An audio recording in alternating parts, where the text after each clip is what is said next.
Ya, jangan sampai awas mendidik dengan cara menyakiti. Makanya saya suka koreksi terjemahan-terjemahan itu. Anak usia 7 tahun, ajari dia sholat. Kalau 10 tahun dia belum mau sholat, maka apa? Tuh, kan? Bu main pukul aja. Terjemahnya bukan begitu.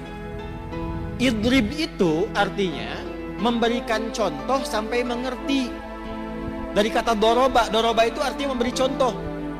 Innallaha la yastahyi ayyadriba mathalan ma ba'udatan fama fau. Ngasih contoh. Maksudnya apa? Anak sudah 10 tahun malas sholat, ibu berikan contoh kepada dia supaya dia mengerti tentang pentingnya sholat. Hukumannya berupa contoh. Contohnya apa? Uang jajannya jangan kasih dulu, TV-nya yang kesukaan dia matikan dulu, sampai dia ngerti akses menuju itu mesti sholat. Kalau dia tanya kenapa sih mesti sholat, nah sholat itu mendekatkan kita dengan Allah. Ini loh Allah yang ngasih mama TV itu Allah, yang ngirim uang ke mama itu dari Allah, yang ngasih kita kenyamanan hidup itu Allah. Cara terima kasih kita sama Allah sholat. Kamu dikasih sama paman uang, kamu ucapkan terima kasih. Kita dikasih sama Allah berupa banyak kenikmatan, ini cara terima kasihnya sholat. Itu caranya. Sampai dia mengerti. Tidak harus memukul.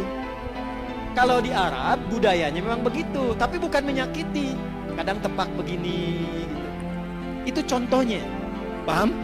Bismillah ya. Begini teman-teman ya, menanggapi videonya Ustadz Adi Hidayat ya berkaitan dengan hadis Nabi Muhammad sallallahu alaihi wasallam ya. Muru auladakum bis-sholati wa hum abna'u sab'i sinin wadribuhum 'alaiha wa hum abna'u 10 sinin wa farriqu bainahum fil madaji' ya.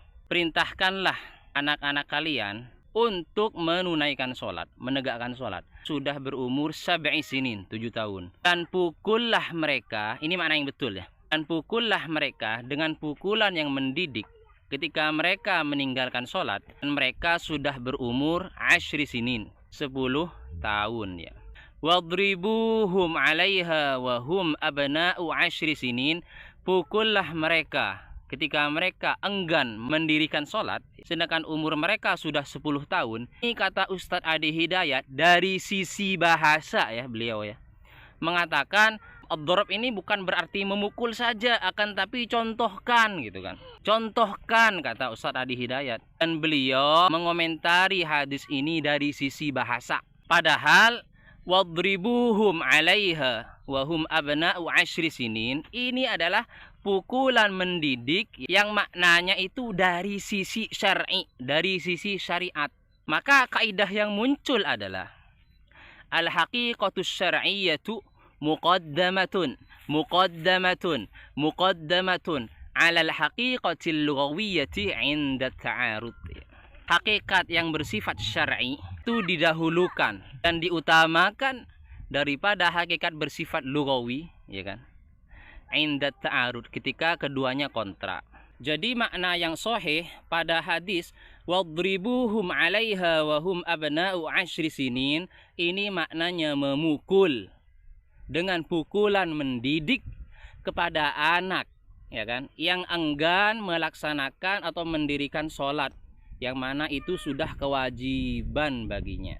Kalau Ustadz Adi Hidayat mengatakan ya pukul itu tidak selalu maknanya adalah memukul dengan fisik, ya kan, yang konteksnya adalah mendidik, justru kata beliau adalah memukul dengan memberikan contoh, maka dari sisi bahasa pendapat beliau itu adalah lemah ya. Kemudian di ayat Al-Qur'an ya, ketika Allah memerintahkan kepada Nabi Musa untuk memukulkan tongkatnya ke laut ya, fa'auhayna ila Musa anidrib bi'asakal bahra. Idrib maknanya pukulkan. Apakah di sini mau dimaknai contohkan?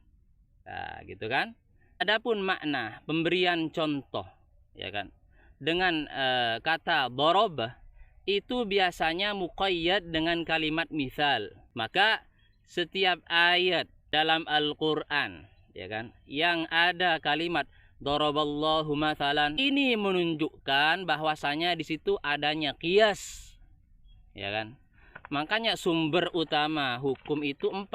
Al-Quran, Sunnah, Ijma' dan Qiyas. Dalil Qiyas itu adalah dalil ya, diantaranya adalah ketika di ayat Al-Quran ada kalimat daraballahu mathalan, daraballahu mathalan, daraballahu mathalan, begitu. Maka ini adalah dalil adanya Qiyas. Begitu. Kemudian teman-teman ya, Islam dalam mendidik anak itu ya, tarik ulur sifatnya.